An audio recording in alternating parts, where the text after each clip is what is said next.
your next What fight? is it? Wow, this is cool. They said you're fighting Dana for the TKO TKO title. See who dies or what? Wow. What is your opinion about the belt? It's beautiful. See, fighters love fighting for belts. That's the bottom line. Oscar, a lot to talk about. All right, let's go. A lot to talk another about. subject. A lot to talk about, and jump into it real quick. Obviously, the Dana White situation with TKO. You've spoken a lot about it. Just don't trust these guys, and I quote you. They're scumbags. You just came out on your clapback Thursday. Yeah. And do you think that's going to affect what's going on with them at the moment? With the FBI investigating them. You think they're going to still stay in boxing at the moment? What is your overall thoughts on that? My thoughts are, when the FBI is involved, it's because it's for a reason. The reasons obviously came out, and they're not going away. The FBI does not just go away, and they don't turn up for something small. They turn up because something serious really happened. So I think as this all unfolds, the truth will come out. The truth will always prevail. That's the bottom line. So I'm gonna sit back and my little popcorn and enjoy the show. Now switching the page, Tank versus Jake Paul. That's another big topic. Yeah. First of all, how close was that going to happen? Was there even conversation with you with Ryan possibly facing Jake? Was that even close? And where do you think that Tank goes from here now? They keep on saying that obviously the situation that Tank's going through, but one of those things that was talked about was the sales. There was no sales in the fight. The tickets were not there. The interest was not there.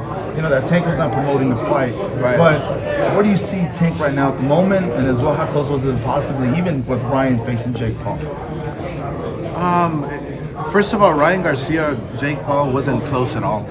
No. They called us. I believe Nikisa called Eric. And then Eric called me and I shut it down. It's just not gonna happen. It can't happen. Without my blessing. So, the long story short is I have a contract with Ryan, a multi-fight contract.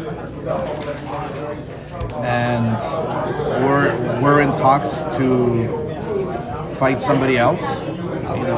There's Barrios, who a lot of people are throwing out there for a world title, which is a huge possibility. But yeah, there was nothing serious with Jake Paul. Why did you shut it down so quickly, Oscar? Because that was going to be Ryan's biggest payday. Obviously, that would be a big payday for Golden Boy. You mentioned the TV, the Zone, and Netflix, but those deals can get made. But why did you shut it down so quickly? Because we have a contract with the Zone, and they work with Netflix, and it just wasn't the right fight for Ryan. What we want to build with Ryan is something special. Just like we've done with Vergil and how I did with Canelo and how I've done with so many fighters. We wanna make sure that he's on the right trajectory, the right path to get to the world title, to become a star, a superstar in boxing. And that wasn't it. How did Ryan feel about that? I haven't talked to him. Oscar, can you just... Supreme Boxing here. Let's talk about this event. Golden Boy in Texas is almost synonymous with some tremendous fights. As we look over the years, you guys are tried and true, proven out here in Texas. The fight fans turn up for Vergil, for the guys that Golden Boy makes. How exciting, and what does that say to you as a promoter that you have guys like Boots Ennis and Brandon Adams coming to see Vergil, all these guys, because Adams is coming too? Brandon Adams is coming, yes sir. So you have all these guys that are interested in a Golden Boy event that you're putting on, and the division's hot with Vergil Ortiz as one of the superstars. Well, look, first of all, I feel Vergil is on the brink of becoming a superstar. Lubin is no walk in the park. This is a dangerous fight. This is the fight that can either make your career or derail it. I mean, it's interesting, right? Because Lubin is a guy who nobody wanted to fight. A guy who every world champion was surprisingly busy already with their own fights. Every world champion out there. I mean, but look, Lubin's coming off fights with Zoo. He's coming off fights with some big names, some great fights. So Vergil's not looking past him. He has his business to take care of on Saturday. And yeah, you're right. Look, we'll have 10,000 people there in the arena, and Texas always does show up. So it's a testament to what Vergil has built throughout the years. It's a testament to what we've done, Golden Boy, in boxing, and we're going to continue chipping away with Vergil. But I really do feel that Vergil can become the guy, just because of the deep weight class and the names that are waiting for him in line to get their shot. So look, Vergil Ortiz holds the key right now, and having a great win on Saturday will just solidify his status as being one of the best 54-pounders out there. Hey, Oscar, ¿Qué es lo que más te molesta? Bueno, cambiando un poco de tema y de idioma, ¿qué es lo que más te molesta del boxeo actual? Porque te hemos visto en el Clapback Tuesday hablando de absolutamente todo y pareciera que no te gusta lo que ves ahorita. Lo único que no me gusta es de que los peleadores no están peleando con los mejores. Es todo. Es así de fácil. Yo quiero ver las mejores peleas que se pueden hacer posible, ¿no? Actualmente. Y hay campeones mundiales que no quieren pelear con los mejores. Y es lo único que me molesta. Porque yo, obviamente, fui peleador y yo promuevo como que peleé, ¿verdad? Como cuando yo peleo con los mejores, y yo quiero que mis peleadores peleen con los mejores en el momento perfecto, ¿no? Cuando sean campeones, cuando ya eres campeón, tienes que pelear con los mejores del mundo, y actualmente el boxeo no está haciendo eso. Es lo que me molesta, me frustra.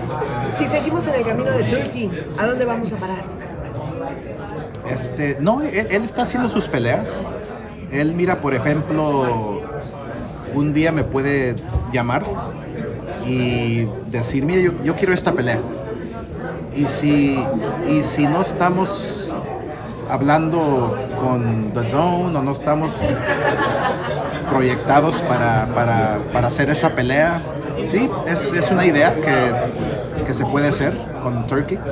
Si paga el dinero, si tenemos a The Zone envueltos, si todos estamos de acuerdo, esa pelea se puede hacer, no hay ningún problema con Turkey. Turkey, él quiere ver las mejores peleas posibles, pero obviamente también tiene que pagar.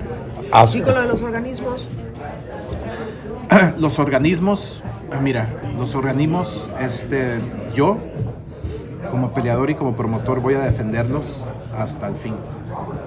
Yo he hablado con Suleiman, yo he hablado con Paco Valcarcel, yo he hablado con todos, con Gilberto, con la FIB, y Golden Boy está 100% apoyando a los organismos. Oscar, Kevin Garcia, aka the Puerto Rican Kid KG. I just wanted you to maybe offer a thought or reaction to the actual Tank Jake situation. I know Jair asked you, but Yeah, I didn't hear you. yeah, But I didn't hear you say what you thought about Tank exactly. Right. What I feel about Tank, he's a great fighter. I mean, he's one of my favorites, literally. I have nothing bad to say about him. I mean, he's a great fighter when he's in the ring. He's a great fighter when he's training. He's a great fighter when he's focused. It's just outside the ring, for some reason, he gets in trouble. You know, I'm not sure what he's going through, or if he is going through something. Man, we wish him, all the best, and hopefully he gets back on a straight line. You know, we always wish that for fighters, because this is a tough sport. You know, that gets into your psyche and kind of fucks with you. You know, but I think Tank Davis, yeah, he has his whole career ahead of him. I think I don't really know if he wanted this fight. I don't really know if he wanted an exhibition. I don't think that's in Tank's nature, you know? Yeah, it would have been a great payday. Yeah, it would have been a lot of exposure, but it does nothing to Tank's legacy. And I really do think that Tank cares about his legacy. Yeah. Well, when you think about the year he's had, right? He had a draw unexpectedly, had a fight canceled in August, another fight canceled. What's a bounce back like that for a fighter of Tank's caliber, and how much of his leverage does he lose now going forward? Yeah, I mean, look, I think Tank Davis's career almost derailed, you know, with the draw. You know, now taking the Jake Paul fight and all that circus there. But he's still on the right path to bring it back and continue his legacy. You know, there's no loss in Gervonta Davis not fighting Jake Paul. Who knows if he's gonna fight ever again? I wish he does. We want to see him against the very best, like he always fights. You know, he's a plus for the sport. I really do wish he gets his. I can't even say life, because I mean, I'm sure his life is together. It's just, you know, maybe he's going through a few things, you know, personally, and he's got to just get them together and move on. Let's go. Let's get the fights, you know, that the fans want to see. Let's make them and give the fight fans, you know, some excitement. What do you think about, you know, Eddie Hearn and Bhutan is going to be here this weekend? Initially, what was your first reaction, you know, when they mentioned that they both were going to be here Saturday night? Yeah, so Vergil Ortiz has to obviously win, and he's focused 1,000%, as I am too. I mean, I'm focused 1,000% on making sure this event, you know, is you know, goes on and we take it to the finish line, and people are talking about Boots Ennis, and they're talking about Vergil Ortiz, and, you know, my gosh, let's make that fight right away. Well, we can't make a fight until Vergil Ortiz wins. That's just the bottom. I don't work like that, you know. I don't like having fights already made when they have the job at hand to take care of on Saturday night. Yeah, I welcome Eddie. I welcome Boots Ennis to see who the very best 154-pound fighter is, and that's Vergil Ortiz. I welcome them. I mean, it's a great show. When you watch Vergil Ortiz, you're always going to get an exciting fight. I'm just afraid that if Boots does see him in person, he's going to shy away from the fight. Oscar, you mentioned Barrios potentially for Ryan. He's got the WBC belt, the coveted belt. Yeah. How do you feel about that? Ryan coming off a WB suspension, jumping into a title fight, and Right. Barrios is no walk in the park. No, I actually have to commend, you know, Barrios and Ryan, and if, you know, making that fight. Yeah, it'll be a special fight. I mean, imagine Ryan beating Barrios, something that Pacquiao couldn't do, or an older Pacquiao couldn't do. You know, it would be a big accomplishment for Ryan, finally becoming a world champion after all these years. Yeah, it's exciting. It's exciting because it's not an easy fight, and then again, Ryan can really show the world, you know, what he's made of, because it wouldn't be easy.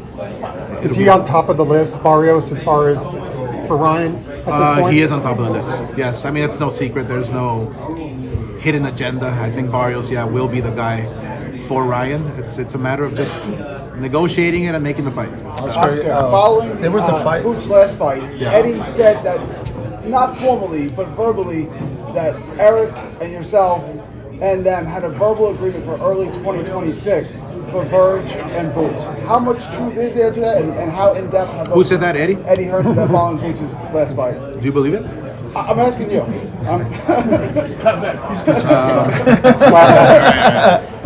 I got my new material for next week. Let's see. No, look, I want that fight. I want that fight 1,000%. We want that fight. First thing is first. Vergil has to win on Saturday. That's the bottom line. I'm not gonna take Vergil from his focus, from his tunnel vision, and kind of go to him and say, hey, sign this contract because we're gonna fight Boots Ennis. No. Let him win his fight on Saturday, and then we'll start negotiations. But is there a verbal agreement? Yeah. Eddie wants it. I want it. Vergil wants it. Boots wants it. Yeah. We'll start negotiating right after the victory if he wins. Oscar. There's also saying that Eddie and Boots. I'm sorry. No, I was just going to say, you did the same thing that Vergil's doing right here. We're taking on opponents who may not be household names, Right. but are tough hombres. He's done that now 3 straight times with these guys. What does that say about him, and what does it say to him about him to you in your eyes? Yeah, look, I promote the way I fight, and I like promoting my fighters and putting in there, with tough fighters, with real tests. And Lubin happens to be the number 1 contender, and it's a real fight, a real test. He's been in there with tough guys. I mean, world champions. So I strongly feel that Vergil Ortiz, to me, in my eyes, will be the next superstar of boxing. He's on the right path. He's on the right trajectory. He's fighting the right guys, and fighting Lubin and beating him will obviously take him to a super fight, which then will lead him to superstardom. So it's what we do, Golden Boy, and with our fighters, it's what we do. We open the path. We make sure that these fighters have the opportunity, and that's exactly what Vergil needs. It's the opportunity. He has to win Saturday, and he has the opportunity to taste superstardom in his next fight. Oscar, question. Oscar. I sorry that I interrupted you. Sorry about that. So prior, going to the talks about the fight with Vergil, there was a saying, Boots Ennis needed some tune-up fights. What do you think about, the talks about that Boots Ennis needed those tune-up fights, but Team Ortiz kept on saying, we don't need no tune-up fights. We're just going to jump in there. Right. Eddie Hearns, if I'm not mistaken, even it was mentioned from Eddie, or we're going to take some tune-up fights and prepare for Vergil. Right. What do you think about that? One side, it needs a tune-up fights, and the other one just is like, just jump in there. Well, look, if you go back to, if you rewind a bit, you remember when Boots Ennis fought, and Eddie was like, let's fight Vergil now, and they were on TV, on camera, saying this and that, and then right after they were off camera, it's like nothing happened. We were calling out Boots Ennis, and they didn't want to do it. They wanted a tune-up fight, this and that. I understand all that. As a fighter, yes, you want tune-up fights, but come on, how many tune-up fights do you need? You're already a world champion. It's like you're fighting the top guys, and then you're going back in your career. You're rewinding your career. Like, what are you doing? Go into a fight where yes, it's a tough fight. You're moving up in weight, but let's make the fights happen. That's the bottom line. Don't go back on your word. And then accuse Vergil that we're ducking Boots. It's like it's come on. Let's not play these games. Let's just make the fights happen. Vergil Ortiz is ready at 154, and I'm glad. Like I said, Boots Ennis is coming down to watch his fight. I'm actually really glad he is. But then again, I am afraid that Boots Ennis is going to see Vergil, and he's going to tell Eddie, I don't want Vergil next. Let me have another tune-up fight. Hey, Oscar. Oscar, it seems like every Oscar, hold on. I'll get you and then Thank you. Oscar, it seems like every division Virgil's in. some napkins, please. 140, 147, 154. It becomes the most stacked division in boxing, and he even acknowledged that. Right. And same with you as a fighter. He's still trying to get that world title, but talk about his mentality, of fighting the best, who's ever in front of him, out of every weight class he's been in. Yeah, I mean, you take a look at Vergil's record. I mean, fighting Boacek and fighting all these tough guys back to back. Yeah, exactly. Yeah, Madrimov. I mean, who's doing that these days? And for no world title. So think about that, right? I mean, so Vergil Ortiz right now is so hungry. I'm not talking literally. I mean, he's got to make weight tomorrow, right? But he is so hungry to win a world title. And I'm glad because him winning Saturday night and him fighting Boots, I mean, Boots has another thing coming, that's for sure, because Vergil is going to come with everything. You know, and like I said, look, Vergil Ortiz, and like you mentioned, whatever weight class he's in, everybody follows because everybody knows, the fighters know at 154, at 147, wherever Vergil's at, that he's the golden ticket. He's the only one that's going to be able to fill up the Cowboy Stadium. Just like he told Jerry Jones when he was a young kid coming up, I'm going to fill up that stadium, Jerry Jones, for you. And I believe it now. But he's the only one that can do it. Without Vergil Ortiz, nobody can do it now. Today in boxing. So if we make Vergil versus Boots, if we make, you know, Vergil whoever it is in his next fight, it's going to be a mega event. It's going to be a Las Vegas, you know, showdown. It's going to be a Dallas Cowboy showdown. That's what Vergil Ortiz brings to the table. He is ready right now to face anybody, anywhere, and make the biggest fight possible. All right, thank you guys. Hold on, I have one more. Thank you, Jane. Thank you, Oscar. I think we all got to get your thoughts. Two of your former opponents, Manny Pacquiao, Floyd Mayweather, 10 years after the fact. You're talking about running it back. What's your thoughts on that? And then I just have one quick follow-up question to it. It should have happened a long time ago, obviously. I don't mind it because it'll be entertaining. And I'm curious to see how Mayweather will react, you know, to Pacquiao's style again, you know. I mean, Mayweather's Mayweather. He has a great style, great defense.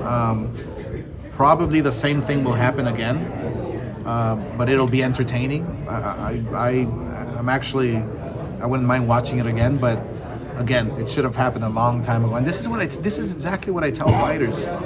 You have to seize the opportunity at the moment when it's hot, when people are talking about it. Like Pacquiao, Mayweather, should have fought several months after they had their first fight. You know, imagine how big that would have been. So I don't know how big it'll be, them fighting now, but I think I would watch it just to be entertained. You know, they're both two of the best elite fighters on the planet, so you got to give them their props. One other of your former opponents, Tito Trinidad, recently said he'd be open to facing you again. That's your first loss, controversially. Would you ever be open to that as an exhibition or even a fight? I can't even go 1 minute. I mean, if we fought 1 minute rounds, I would maybe try, but no, that's no possibility. I'm telling you right now, there's no comeback whatsoever. I was ready for an exhibition with Vitor Belfort or whoever his name was, and I was training so hard, and then just got COVID, got injured, got some ribs broken, literally in sparring. I mean, little guys. So everything happened for a reason. So there's no comeback for me. Thank you, Oscar.